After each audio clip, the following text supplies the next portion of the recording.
आप देख रहे हैं यूआर टीवी। चलिए सुनते हैं आज की कहानी। अहंकार। प्राचीन समय की बात है। महाविद्वान कवि कालिदास को अपनी विद्वत्ता का अहंकार हो गया। उन्होंने बहुत से अवसरों पर उसका प्रदर्शन भी किया। इस पर उन्हें उनके एक समकालीन कवि ने चेतावनी दी कि पहले मुझे हरा लो, फिर तुम्हें सर्वश्रेष्ठ कवि माना जाएगा। कालिदास कई दिनों तक गहरे चिंतन में डूबे रहे। अंत में उनसे रहा न गया। अपने प्रतिद्वंदी को हराने के लिए वह पैदल चल पड़े। रास्ते में वह चलते चलते थक गए। उन्होंने गांव में कुएं से पानी खींचती पनहारनों से पानी पिलाने को कहा। पनहारिन पूछ बैठी, कौन हो? कालिदास ने जवाब दिया, मैं बलवान हूं। पनहारिन ने जवाब दिया, अन्न और जल ही प्राणियों को शक्ति देते हैं। असली बलवान वे ही हैं। तुम में कौन सा बल है? कालिदास निरुत्तर होकर लौट आए। कुछ दिन बाद एक दूसरे रास्ते से अपने गंतव्य पर चले। फिर उन्हें प्यास लगी। फिर एक पनहारे ने परिचय पूछा। पिछले अनुभव का फायदा उठाकर कालिदास बोले, मैं एक निर्बल आदमी हूं।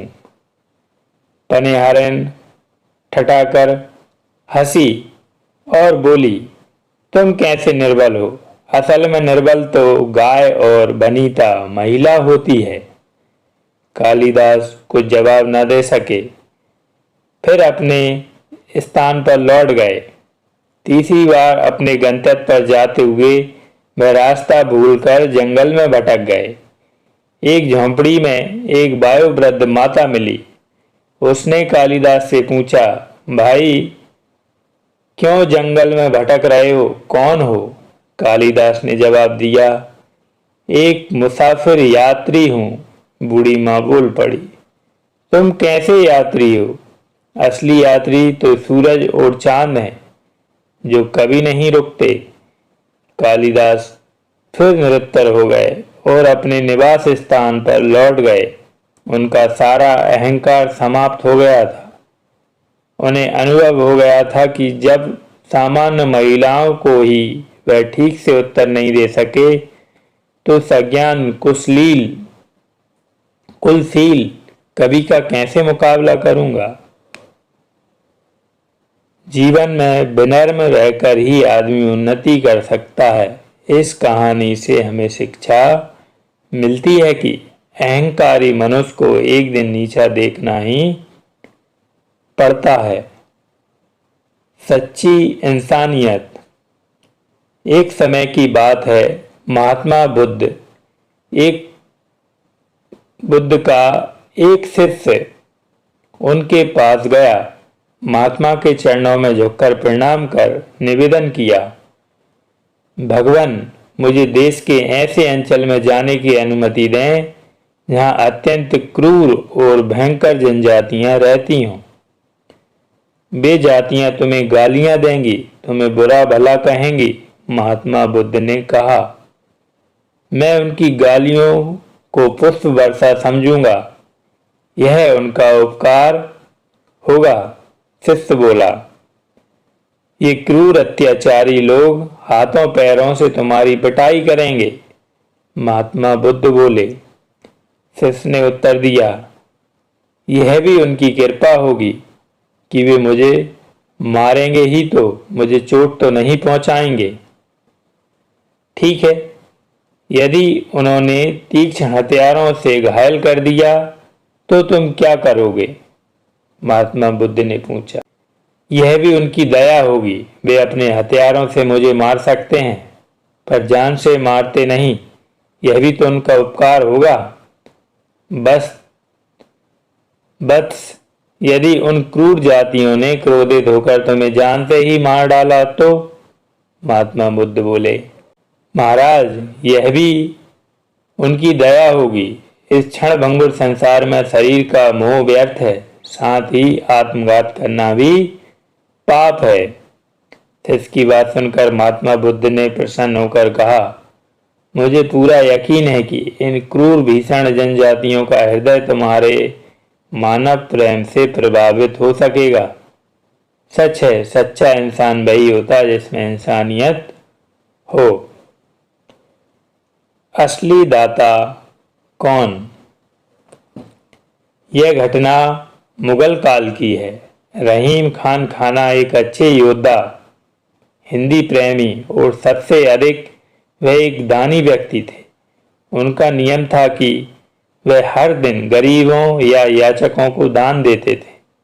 उनका दूसरा नियम था कि दान देते हुए वह कभी अपनी निगाह लेने वाले पर नहीं डालते थे।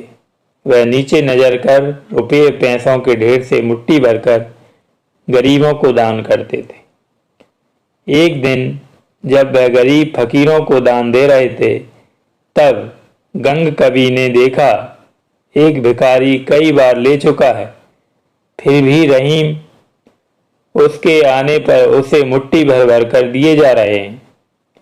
कभी गंग से नहीं रहा गया, वह बोल पड़े, सीखे कहाँ नवाबजू देनी ऐसी देन, ज्यों ज्यों कर ऊंचे चढ़े त्यों नीचे नैन। नवाब साहब ऐसी सीख आपने कहाँ से ले ली? जैसे जैसे आपका हाथ दान देने के लिए उठ रहा है, आपके नैन नीचे झुके जा रहे हैं। कवि रहीम ने कविता में ही उसका उत्तर दिया, देने हारा और है जो देता दिन रैन। लोग भरम हम पे करें या बिरी नीचे नैन। असल में दाता तो कोई दूसरा है जो दिन रात दे रहा है। हम पर व्यर्थ ही भ्रम होता है कि हम दाता हैं, इसलिए आंखें झुक जाती हैं। असली दान वही होता है जो एक हाथ से दे और दूसरे हाथ को पता ही ना चले। बचाने वाला बड़ा। यह घटना कपिलवस्तु नगर की है। वहां के राजा का नाम था शुद्धोधन। एक समय की बात है, राजा के पुत्र सिद्धार्थ अपने चचेरे भाई देवदत्त के साथ बगीचे में टहल रहे थे। देवदत्त ने अचानक तीर चलाकर एक उड़ते हुए हंस को घायल कर जमीन पर गिरा दिया। घायल और पीड़ा से तड़पते हुए हंस का दुख सिद्धार्थ से नहीं देखा गया।